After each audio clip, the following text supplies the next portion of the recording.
Hi there, Internet. My name's Court, and you've got courtside seats for my review of Kicking Blood. Let's do it.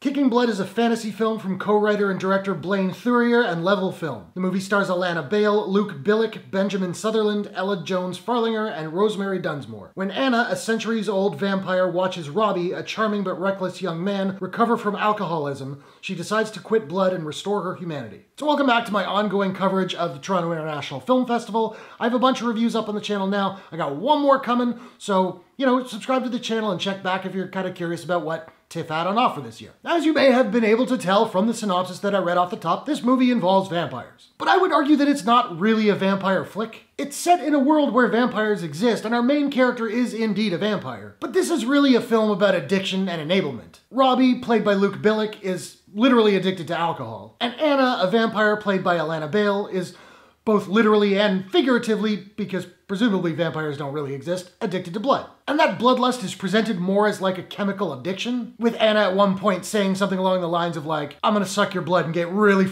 high. I quite enjoyed this film. At 1 hour and 20 minutes, it's really nice and tight. It's paced well. It does slow down purposefully at times, but it never gets dull. Before I go further though, I should say maybe don't go into this looking for a vampire flick. There is vampire stuff, though we never get a shot of fangs. But as I said earlier, that's not really what this movie is. I thought the cast was quite good, with the standouts being Bale and Bilyk. Not only are the characters well written, but they enjoy a solid chemistry. And I really like the way their relationship was presented. Farlinger and Sutherland play their roles as predators pretty well, although part of me kind of wished they were a little bit more ruthless. And Dunsmore grounds the film with her character's terminal illness, which kind of serves as the impetus for Anna's, I don't want to say crisis of faith, but I don't know, crisis of purpose maybe? I will say there was one thing that I did find fairly ridiculous. Anna lives in this really nice, loft apartment, gorgeous, but she works as a librarian. I had a little trouble buying that, but hey, I don't know, maybe she plunders from her victims. I dug the color palette of this film. Much of it is shot in the wintry Canadian landscape at night, giving it almost like a grayscale kind of look. But other scenes like in Anna's apartment or nightclubs, the colors are really saturated, they pop really nicely. And all the costumes are quite strong, particularly those of the Nina and Boris characters. We're also given a couple moments of mild surrealism, which I always appreciate when it's done well. I will say that this film ends in exactly the way I expected that it would, but it wasn't nearly as cheesy as I thought it would be.